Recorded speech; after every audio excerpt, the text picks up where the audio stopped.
All right, welcome everybody. My name's Herbert and this is Tesla Today.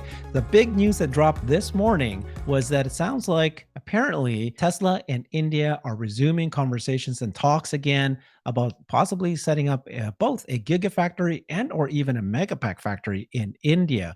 And so, we've got news now that the government official come out saying that after the talks, he's confirming that Tesla is now serious to consider talking about this. And so it's fantastic that we actually have Brian White joining us. Brian is amazing when it comes to a lot of topics, but of course, his expertise is factories and production and deliveries and every factory across the world. And then actually, he had done a really deep dive. I mean, a deep dive on India. And we're going to talk about that. We're going to show some of the video that he did on that last year. So, welcome, Brian. Thank you very much for joining me again.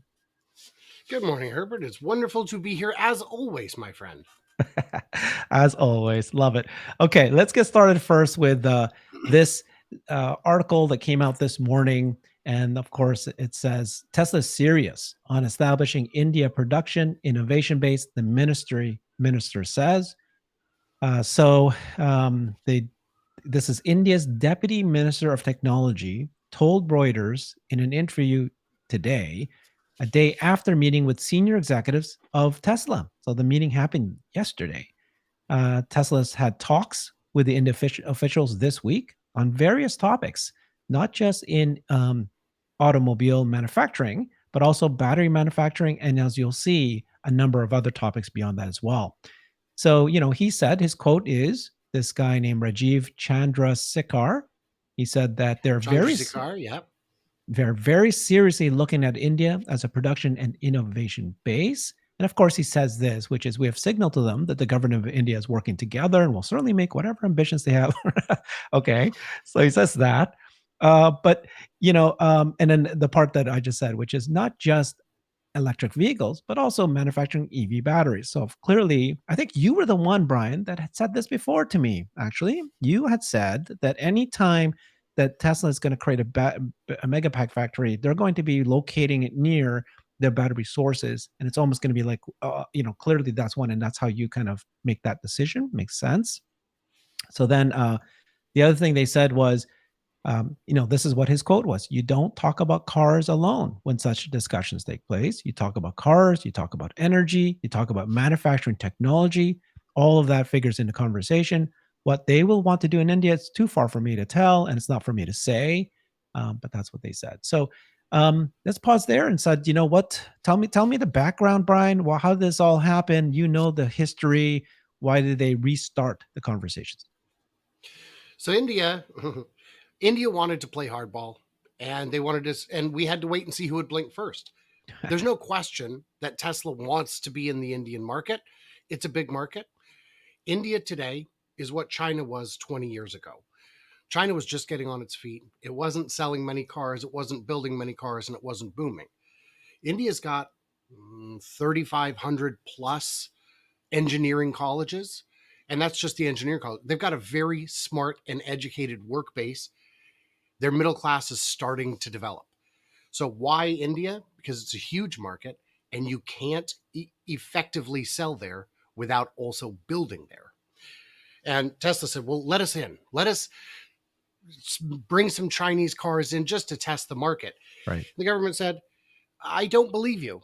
I think you know what the market is well enough. Just build the cars. If Tesla's going to be in India, they need to build out a supercharger network. Could they build out a supercharger network if they're just dipping their toes in the water? No. Build the cars here, build them in huge volume. And so why the delay? Tesla wanted a better deal. Why is there ever a delay? Why do we still not know what that second new factory is going to be? Yeah. They're playing poker. They want to see who's, and it could still genuinely be up in the air. It could be that maybe some other country is going to give us a deal so good we can't say no. If that's the case, maybe they do another factory at the same time, but seems unlikely. And yeah, not just cars, it's everything. We know that they want to build batteries at the car factory. Building megapacks where they're going to be sold and used makes sense. India has the resource. They have everything they need to do this. So that's why it's happening. I think it's why it's happening now. Gotcha. Yeah.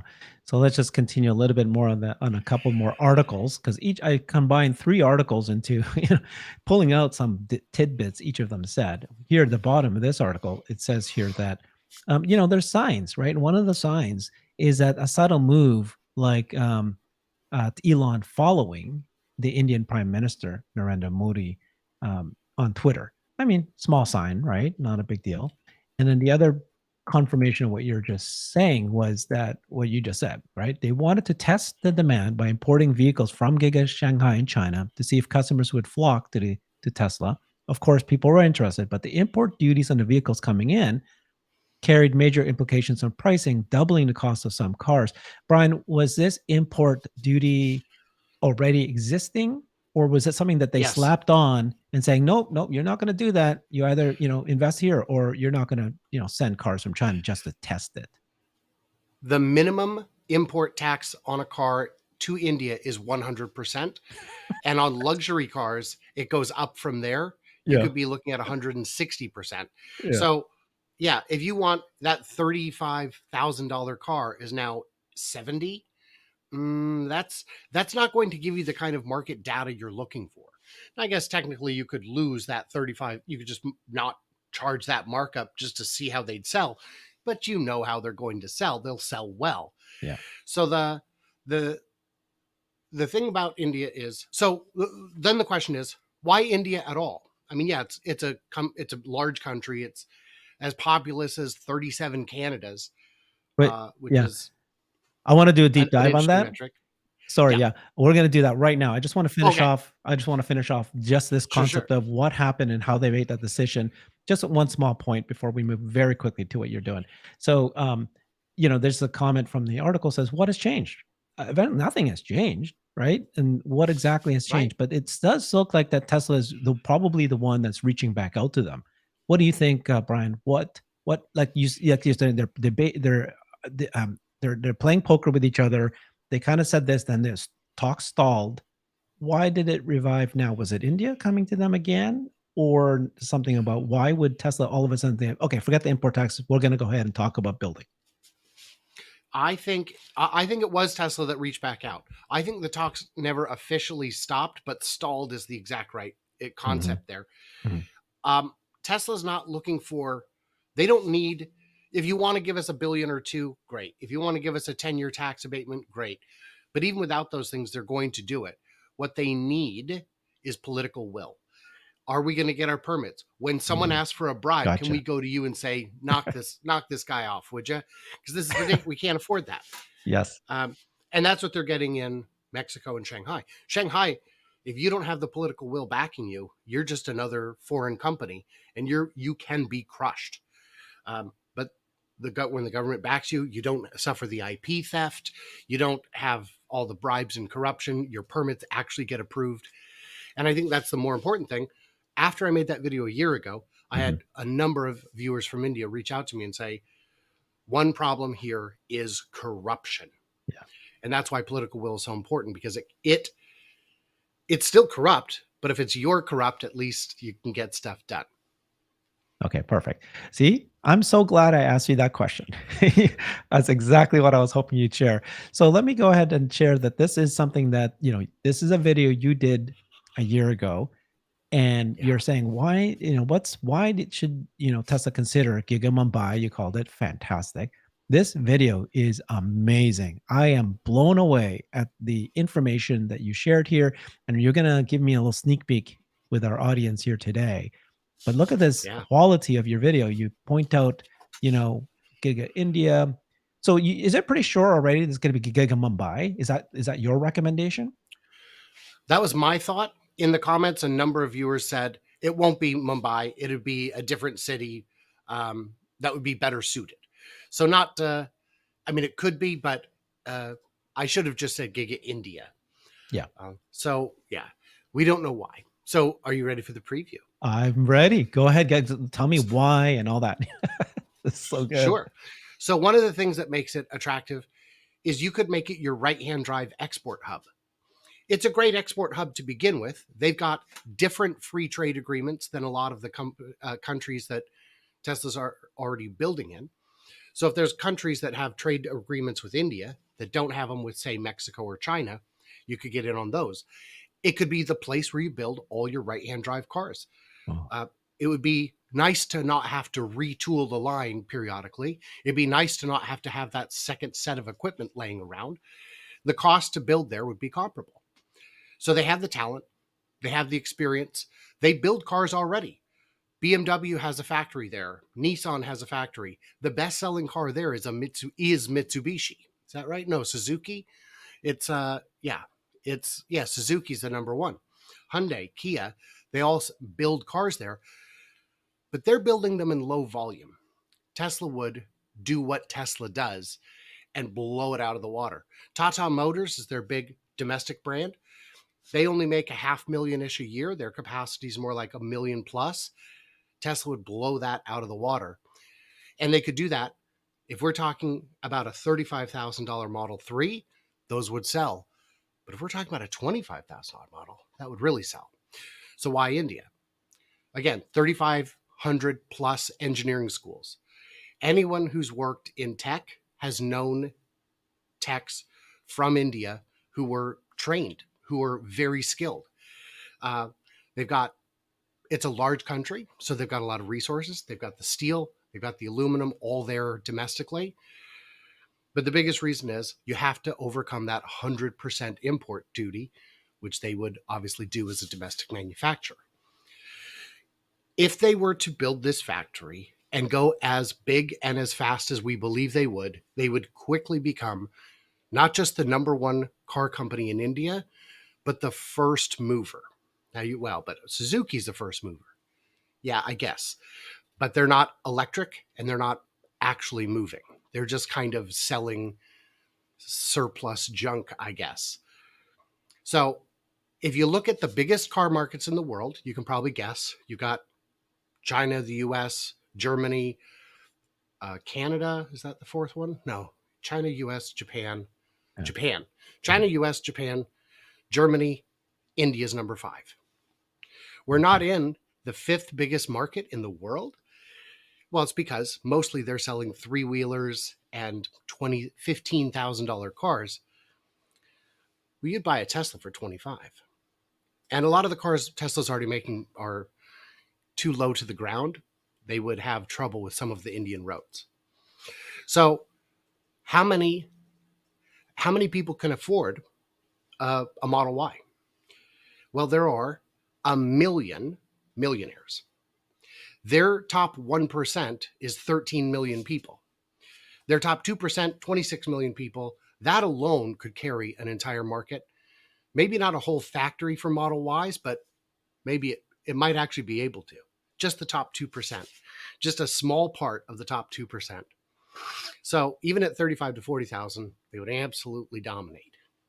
So you'd be the first big foreign premium brand. Again, BMW does make cars there, but not in huge volumes. I'm actually not even seeing them on the chart. So maybe they're not making ones right now. I'm not sure. So yeah, first mover advantage. Okay. Yeah, I guess we have to break down a little bit more, right? So I love the stats you just told me, right? Second most populous country in the world. In fact, I think we're hearing now that it might be the number one. It might be. It's having that. And I like the way you phrased it. 37 Canadas. Love it. Mm-hmm. Mm-hmm.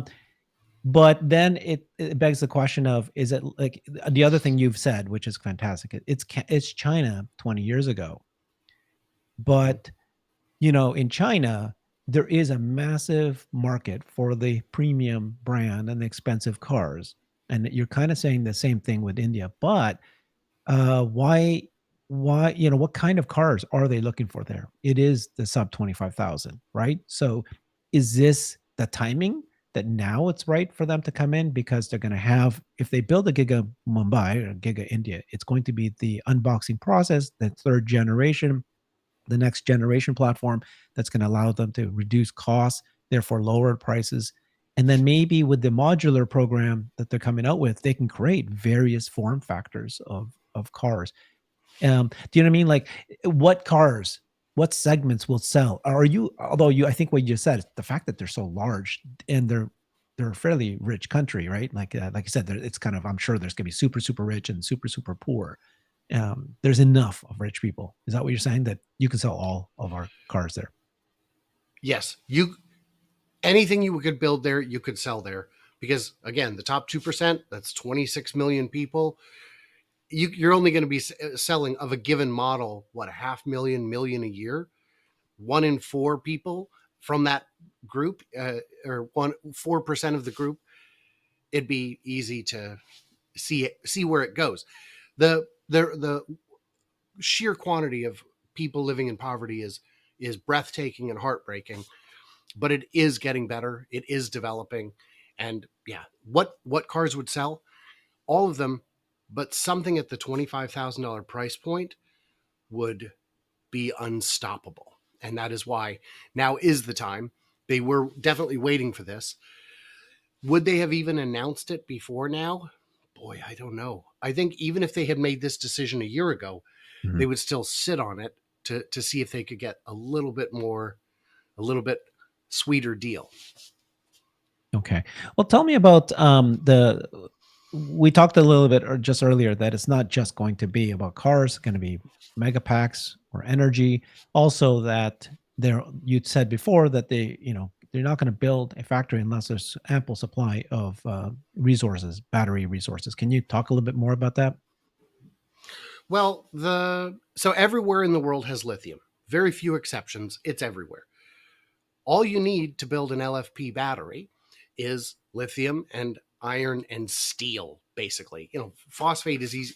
All the materials are abundant. India would almost certainly have the shorter range batteries, the LFP batteries. And LFP batteries are what they use in the megapacks. So there are no. Elon's a big fan of keeping production as close to where the market is as possible. And that makes sense. It's the opposite of what companies did offshoring for the last 30 years. A lot of companies are starting to onshore because they realize that the cost isn't that much more to keep it close and not ship things 6,000 miles every time you want to sell something. So they're not, yeah, they have all the minerals they need to do all of it, to make batteries. And they also have domestic production of assembly robots. They have their own homegrown uh, assembly uh, equipment that they can use. So they're not. So it's not like you're getting your robot shipped in from Germany the way many companies do. They've got all that stuff themselves, and that's part of their protectionist policies. And if you want to get into that market, you got to play their game. Hmm. Yeah. Hmm. And again, and 35% of the world is right-hand drive. Now that's by population, not by auto sales, but that's a substantial amount of market. And a lot of that market is developing. You know, Hmm. the percentage of vehicles sold in right-hand drive is likely to increase as a total percentage, because a lot of those countries are just now getting wealthy enough to Yeah. become automotive nations. Since you brought up the right-hand drive concept, I guess just to throw it out there, some people say that it's very unlikely that in the Tesla will do autonomous driving, full self-driving in India because it's just like a mess. The rules I of the road. Yeah. 100%, 100% agree. The take rate on it will be approaching zero. The effectiveness of it in the market will match. It will also be approaching zero, because driving in India isn't a skill, it's a philosophy. Well, also- And yeah, if yeah. if you weren't raised doing it and you try to learn it as a human adult, you will struggle. Uh, I have yet to meet someone who's been to India who said, "Yeah, I'd like to drive there." Crazy. I'll argue that I've actually driven in the Philippines, and Oh, I had to drive from one place to another. And of course, just so everybody know, just like every country, every city, there's always pockets.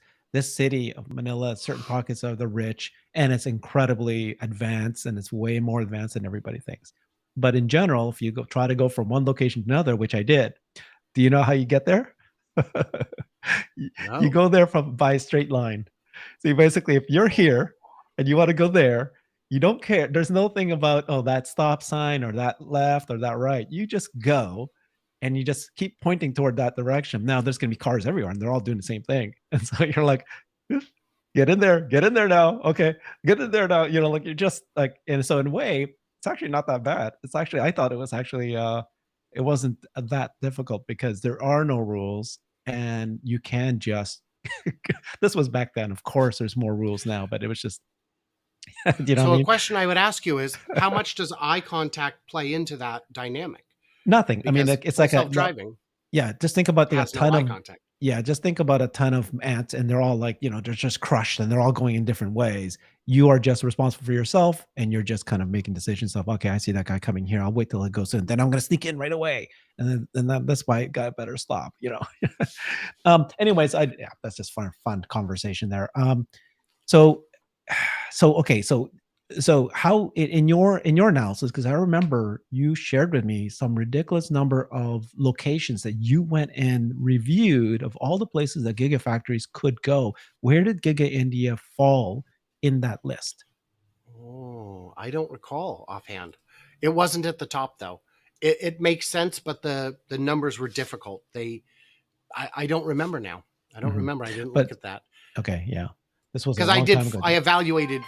I evaluated 40 different Mhm. 40 I different evaluated locations. 40 different countries. I Yeah. did 20 that I thought were logical, and I did 20 that my viewers requested. And it was, yeah, some of them people were like, include, Slovenia. And I'm like, really? Okay, sure. It ranks low. It does not rank well. So that's a little different than what you were just saying at the earlier. Like you said, all these, 5 or 7 things that are amazing of why it makes sense to go there. You just said it was the fifth largest market. They have the labor market. They have the resources. They've got the technology. They've got the, just the sheer number of people.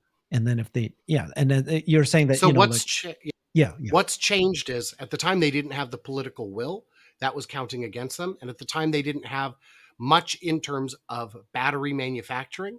And Mhm. in the last year, they've had what, a dozen factories come online making batteries domestically, and that tells us that they have more expertise than we gave them credit for, because at the time there was nothing to show that, and that they have more uh, ability to make stuff, make the parts. Because as much as Tesla likes to build their own batteries, they still need to buy as many as they can. They can't build enough of their own in house to make it actually work. Okay. So when you said political will, I saw that there's they have their own incentive for electric vehicles, but it was 6 billion, which sounds a lot, but it's actually it doesn't sound a lot. You know what I mean? Um, do you think that they're serious about actually incentivizing the creation of electric vehicles, or do they think that they're just, their backs against the wall? They know that this is it and it's happening and they better get going on this, or no idea. They don't have to create incentives to make things happen. They can just pass laws to make things happen. The money is real and it is helpful. And 6 billion isn't a lot when you think, well, that's $6 per person in India, but not everyone in India is buying cars. It's still a small percentage. And every bit helps. So it's not a serious amount of money, but it is a sincere Mhm. amount of money. Okay. And so the other thing you said that's interesting for me to unpack here is that you are recommending or suggesting that when they create these gigafactories for cars in India, it will be the right-hand drive model. But then you're also saying that it's going to be the export hub. I mean, if they're already such a massive market, fifth largest, but you're saying that, well, so why wouldn't they do it in China? I mean, so then they won't They would do the require, same thing that they did in China, which yeah. is sell as many as they can to the domestic market, but also export them because there Mhm. are other markets we wish to develop. There are a lot of markets that we forget that Tesla isn't already in every market, because every few months we'll hear, oh, they just entered Turkey Mhm. recently. Mhm. Like, oh yeah, they've never, and it was just like what, last year or the year before they entered the Israel. They with actual service centers and serious volume. That was this year, I think, maybe very recent. So having the ability to produce low cost, high quality, right hand drive cars from a dedicated spot would save money. And also, being in India, they'd be closer to Africa. Mhm. which is a market, which is a continent in which they have very little presence. Okay, so strategically, the location of India makes sense uh, The based on location does, yes. yeah. Yeah. I saw in your video you also compared I saw one part where you're comparing, doesn't you said it doesn't make sense in Russia, barring Yeah. forgetting about the fact that there's a war, but you said because of its location and not near the sea. What Its was it? lack of access to deep Yeah. water ports. And this was before they imploded, before they decided it'd be a great idea to shell Ukraine. Even before that, it wasn't a great prospect. Small population, Mhm. not a particularly wealthy country. Uh, their engineers are great. That was counting in Russia's favor. But the only port they had was the one that they stole from Ukraine, which, as we now know, that would not be an ideal export location at this Mhm. time. Mhm. And yeah, anything made in Russia would have to spend a long time on a train getting to an actual port before it could actually be sent somewhere else, which would have to be because the domestic market's just not big enough. Okay. And then give me a little bit more information about what cars are right there. So it sounds like it's almost all of it are domestic. And then you said, though, this is the first foreign premium brand, although you did say that there's a couple others that are there Well, as well. yeah. So the big brands are the Suzuki, the Hyundai and Kia, the Tata Motors, which is their big domestic one, Mahindra. There's a bunch. Let's see. I know, yeah. So Toyota, Honda, Renault, Skoda, MG is making cars there, which is a Chinese brand. SAIC, I think, is already has a one. I've got a list here. Yeah, so there are factories from Toyota.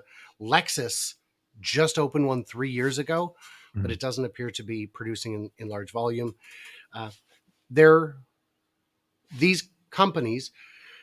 You got to remember that companies like Ford make 6 million cars globally, but have 60 assembly plants. They only make 100,000 units a factory, and some make more, but that means some make less, and it's insane. I started following cars closely with Tesla, and I see these factories are designed to make 1 million cars at least. But those are huge numbers, and it's hard for me to wrap my head around the idea that you would enter a whole new market with a whole new factory and make 100,000 cars or 200,000. Where's the advantage? You can't get to a scale where the actual markup is substantial enough to make it worth it. So that means that Tesla is going to undercut the heck out of the competition, because the competition's probably targeting ridiculous margins that we don't end up seeing in their financial reports because the volume is so low that 30%, 40% markup on a car in India doesn't really impact when you're making millions of cars and only 100,000 of them are sold there. So, yeah, Tesla's going to be doing it very differently. And Okay. what kind of cars sell? Yeah. Mhm. If you want to know what kind of cars sell, it's a ton of the little guys, the little like 4-door city cars, death traps. Mhm. But increasingly, it's larger cars that if you saw it, you would think this looks kind of like a car we would have in any country. They just look like the Mahindra is. It's a crossover SUV. It looks kind of like a Subaru Outback, kind of like Mhm. a different car. But yeah, they're increasingly just normal cars that you would expect to see in any market. Okay, so I'm still very confused what you just said there. You're saying that all these car manufacturers, so India has a protectionist philosophy, so they're forcing car manufacturers to build in their country, and so many of them have, but they're primarily targeting the smaller, right, the cheaper cars, which just makes sense. But then you said that Tesla would be the first foreign premium brand, and then you said first mover advantage. I'm like, what are you talking about there? What do you mean? What I mean is, uh, if these other guys, if Lexus is selling 50,000 cars, Mhm. that's not really a first mover. Okay. If somebody's selling 1 million EVs, Mhm. because the EV market is extremely limited. I meant first mover in EVs, Yes. because there are people who grow up with a thing and that's all they will ever want. when the EVs come, there are people today who will drive a car for the first time and it will be an EV. And then 5 years from now, they'll go on vacation and rent a gas car and think, what a chunk of trash this is. Mm-hmm. Because once you've had the smooth, quiet. So the first mover, not just as a car company, but as an EV Yeah. is what I meant on that. Okay, now let's talk. Tell me about gasoline costs, electrical infrastructure, the ability to plug in. You just already said, of course, they have Tesla has no presence yet, so there's no superchargers. But I'm just wondering, what is their electricity situation like? I mean, is it like other countries where there's all these brownouts? They don't have enough. In order The for Tesla to do this, they must promise to build like you bring significant mega packs to be able to do solar and what do you think? So one complaint I always hear about developing markets is the grid can't handle it. Yeah. In India, that could be true. The grid is not reliable. But like you said, megapacks will improve that. And well, they can't afford megapacks. Power costs the same anywhere in the world. If they can afford gasoline, they can afford electricity. Juice is juice. Gasoline in India costs more than it does in the US when you include the taxes, which you must. And electricity is 7.8 cents a kilowatt hour, which is less than we're paying here. So they've got cheaper electricity and more expensive gas, making the choice that much clearer. Would India say you must bring megapacks? I mean, yes, maybe, but they would just bring them anyway because they're not free. We're selling them and they work. And if they're made in India, that can drive the cost down, which would improve the retail cost. There wouldn't be a shipping cost, a transoceanic shipping cost to get these deployed. And for the megapacks, a country that big with that many people that's still growing and developing, the market for megapacks alone would be tens of thousands, would be more than they could make ever. It would be virtually infinite because it would take 20 years to build enough. And at 20 years, you have to start replacing them. So it would be if they just built megapacks, this would still be huge news, but they're not going to just build one or the other. Okay. Well, that's exciting. That makes a lot of sense to me because especially if you are I guess the argument would be if you're a country that is actually behind in electrical infrastructure, then you're actually more likely to invest and get going and moving in this direction. Let's talk about the lithium ion battery production. What's going on there right now? You said that there's manufacturers there and it's ramping. Yeah, they've started. There are companies that have already started. It's clear to any company that's paying attention that this transition is underway, that the electrical age is upon us. There are Chinese companies who are already building lithium-ion battery factories. There are domestic companies that are building them as well.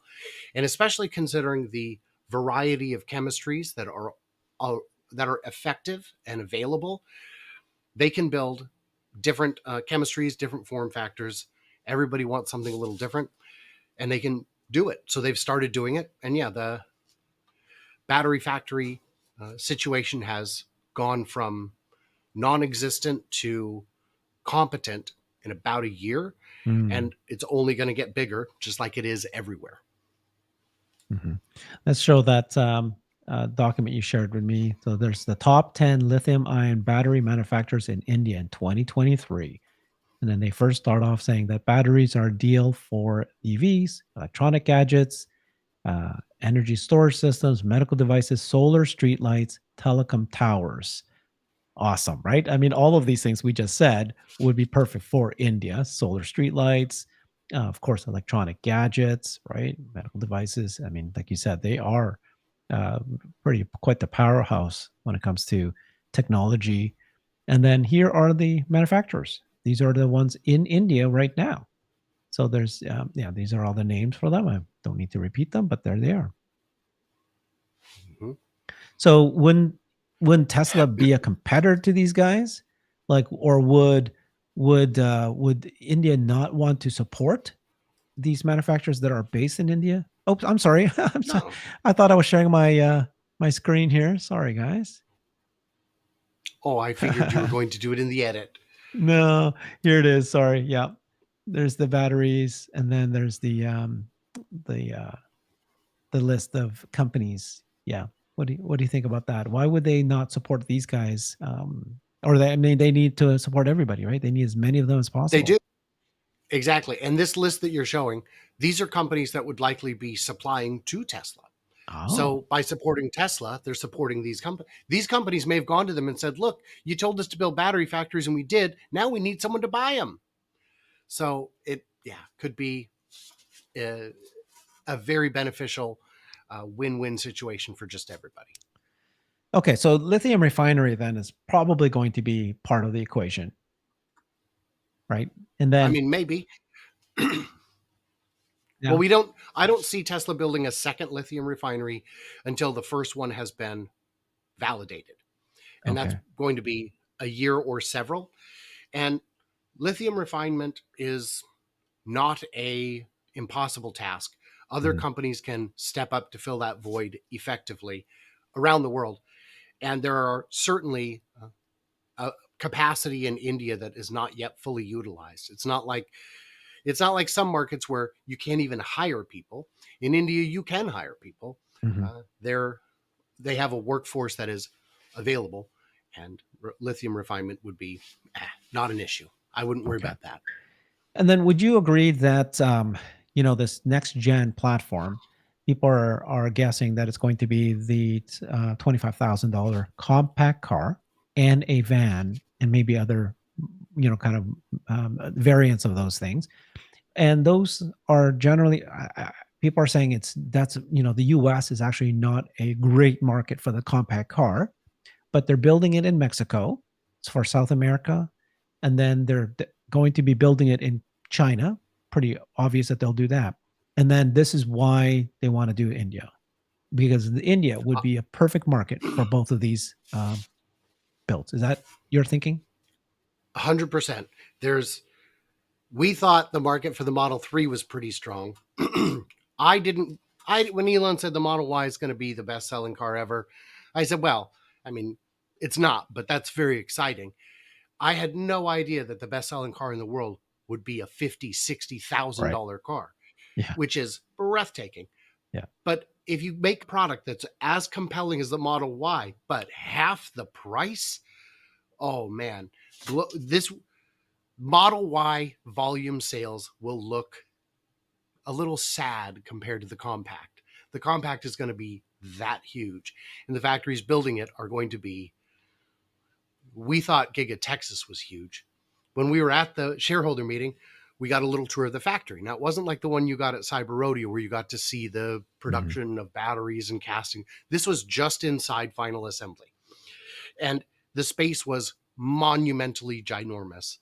And then you realize that isn't the seat, that isn't the roof. That's the floor to upstairs where they do more stuff. And then Joe Techmeyer helpfully put together a little map that showed, by the way, this little tiny section here is where we were. That's all the more we got to see out of this absolutely huge place. The factories in Mexico and Mhm. India are likely to be twice the size of the building that you saw in Texas. Okay. Yeah. Yeah. Exciting. Very Okay. exciting. So, any last comments or discussions about India, Giga India? Like, I mean, if you can had to guess, what percentage chance, probability chance that this is going to happen? The fact that he's now following Prime Minister Modi, the fact that word is out via official channels, not Yes. unnamed people, but named Yes. people, Yeah. I'd say we're easily at 50%, maybe higher. Yeah. Okay. Good. What do you Nice. think? That's what you said. I would. It's a toss up. I think, like you said, it's kind of like this negotiation. And for me, I think that there's other places that are better to go with at this point. I mean, I'm still big on Indonesia and South Korea, Canada, and so expansion in Shanghai. Although, see, you do need to have not to be so dependent on China, and that's why I prefer the South Korea or Indonesia. And I don't know. Like you said, the government has to be fully on board, and because of their protectionist kind of philosophies and so forth, it's you know doesn't I don't We know how don't, true yeah, they are. Yeah, we don't know yet. We haven't yet seen, you and I do not know if this political will is real yeah, or not. Same thing in China. We didn't know right. if they actually were going to help. Same thing in Germany. They're very protectionist too, and they've Mm. got we've got, it's a home of so many grand car makers. There's no way it will work. I know better than to doubt the executives at Tesla and their. The reason Yep. India is something that I prefer over some of those others is it is an entrance into that market that otherwise does not exist. Sure, but then we did say at the beginning where you said that it's unlikely that FSD is going to be effective there. It's just, Yeah. people have said that it's going to be the hardest, one of the last places where FSD could survive and be able to do because of the lack of, kind of just controls and clear rules that FSD Mhm. needs. And if that's the case, then, the way Tesla thinks, they don't want to Sure. go into a market selling cars. They want to sell Right. FSD, and just selling cars without the FSD margins in the future, Doesn't make sure. as much sense. I Yeah, think Elon doesn't share my belief that FSD will be that incredibly difficult in India. that's what I I was saying think he earlier. believes that once it works here, he's like, well, how much harder could it be? My friend, my friend, drive in India at rush hour, at any hour. Yeah. But No, no, I no. don't Oh, so know. let I had an interview with James Dalma recently, just the one I released a week or two ago, and what he was saying was, we're very close now, where FSD is able to act in milliseconds and much better than humans, of course. And so, like I was saying, if there's no rules and all your goal is to not get hit, and then find areas to go into and calculate the likelihood of a car coming in to go into that space and intention, it's actually I could argue it's actually something that's a lot easier to do than having Yeah. to follow the rules. You're just going to go from one location to another location. You have the map, but you're just, and then it's full of cars, and your goal is to not get hit by any car. And you just, just each, It, it's like rush hour where you're just going in and then going in and going in, as opposed to fast driving. I don't know. I We'll will s- I will I join don't you know. on this and say Tesla is uniquely positioned to survive in that But scenario anyways, yeah, because their ability to track, they I believe they have an ability to track more independent moving objects than right, other companies do. Because I can't, tracking 10 or 20 objects is not sufficient in that busy street, in that yeah, 12 lane unmarked street.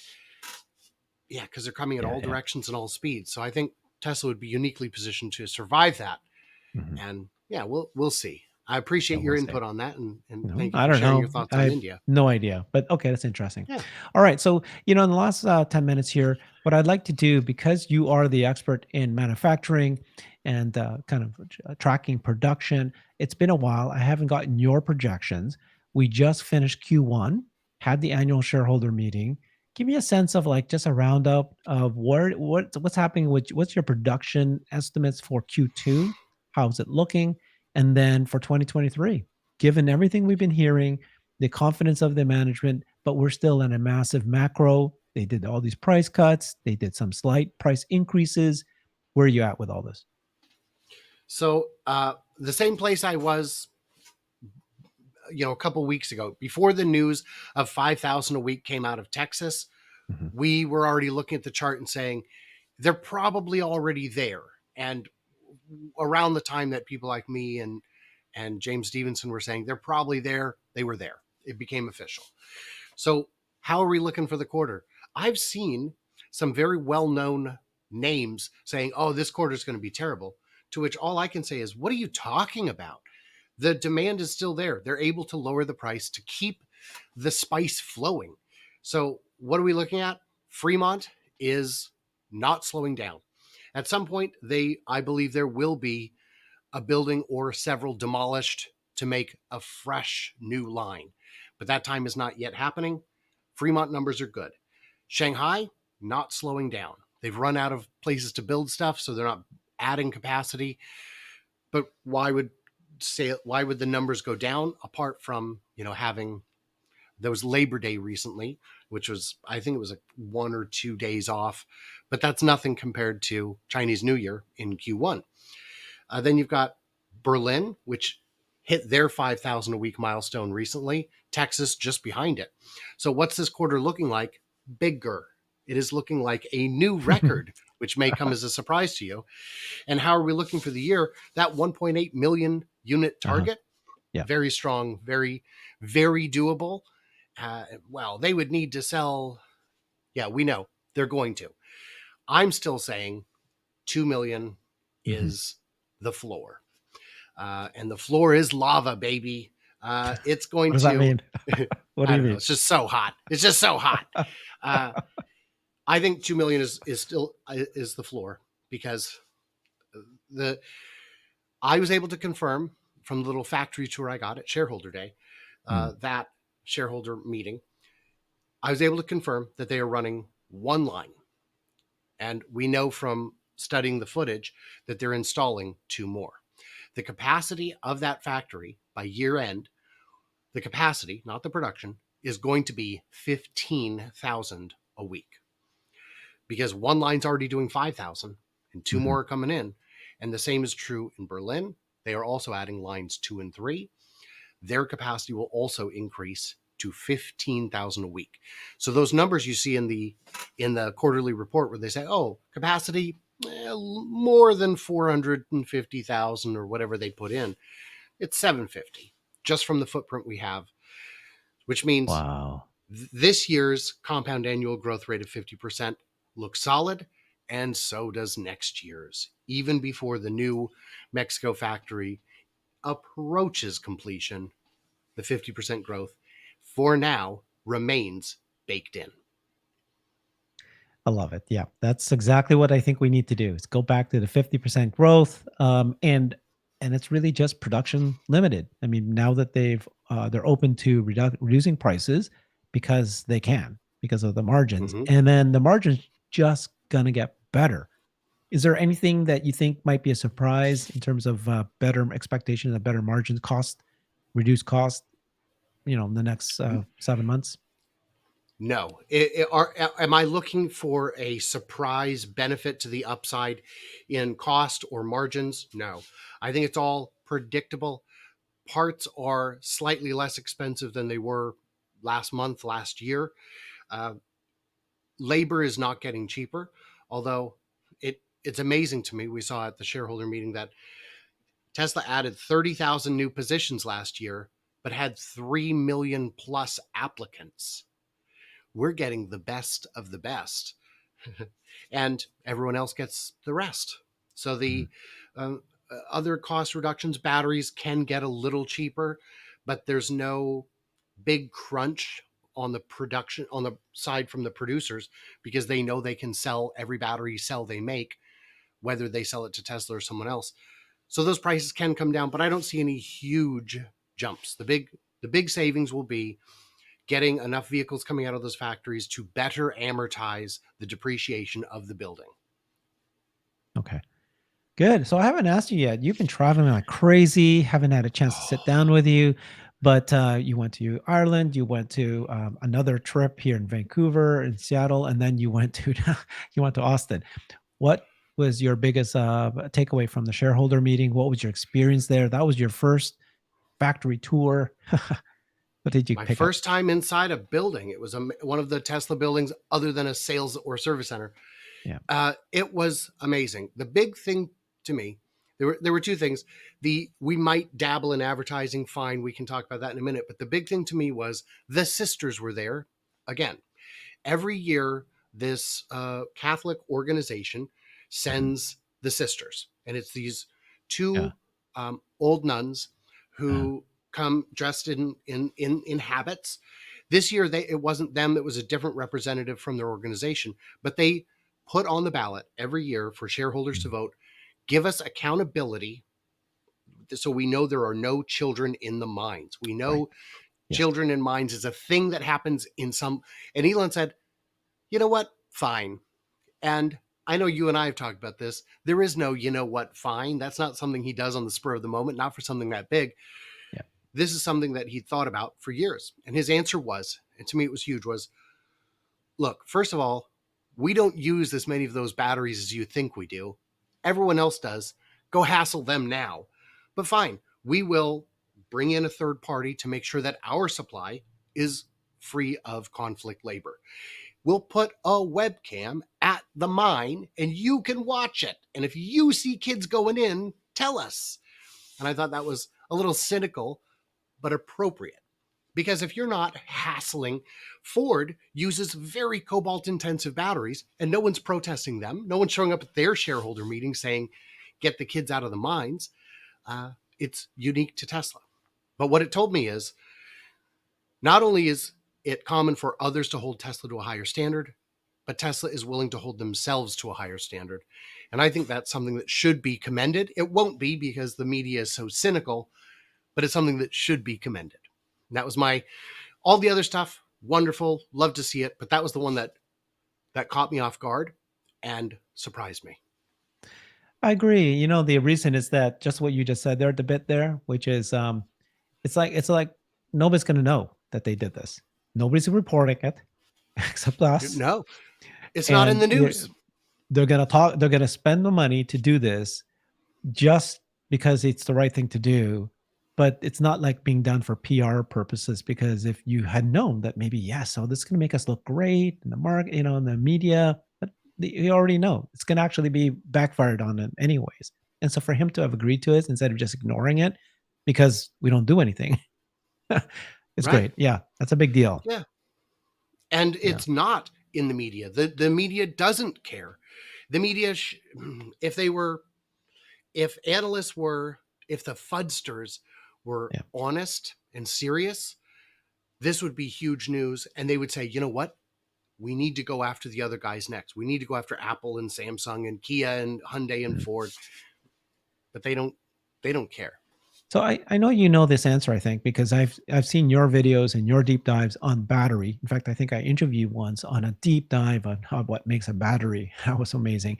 Well, somebody had said that how Elon compared it to iPhones, but they said that in a car, there's 8 kilograms of cobalt, and then but That in a sounds phone, high. there's 8 grams on a phone. So Elon said that, phones have more, or if you, I guess, He total. said they have 100% cobalt and we have 0%. Well, we don't have zero. The LFP batteries have zero cobalt. Yeah. Tesla batteries, Tesla's chemistry uses less nickel and less cobalt than the competitors. So Ford, for the same kilowatt hours, will have more cobalt and more nickel because their chemistry is lagging a bit. But yeah, the other problem is cell phone batteries go into the landfill where car batteries don't. Even before the recycling came online, a Nissan Leaf size battery does not go in a landfill. It's too valuable, even in a state of being partially or completely dead. There are companies that will tear them apart and repurpose them. So it's but his comment that it's 100% cobalt, I mean, that's not what a battery is, but I understand what he meant. No, I mean, I think 100% of phones have cobalt versus he said that Tesla cars, only the nickel based have it, and it's very small, versus all the lithium, which is the vast majority of Tesla cars, do not even have anything in them. So if you calculate total, they probably have less cobalt than all of Apple. Is probably a true statement. Yeah. It probably is because Apple's volume is astronomical. It's massive. Yeah. That's right. Okay, wonderful. This cobalt is great. Cobalt is in your pottery. Are we going to go after that too? So right. Anyway, so it's good that he addressed it. Okay, wonderful. So thank you so much, Brian. This was great. It was very timely because you're one of the only people that knows India so well, as most people here can, after listening to this, you have shared so much information about that.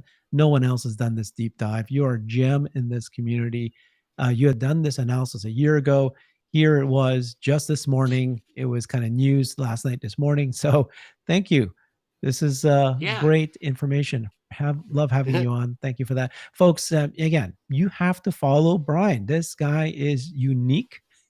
He's very, very sharp. You got to look. You saw a sneak peek in his videos. They are very well done. He deserves a follow on YouTube at My Tesla Weekend. He's on Twitter at 4K Podcast, that you can see here on this thing. And he's just a wonderful person. Thank you so much, Brian. Thank you, Herbert. Love you. See you guys. Bye-bye.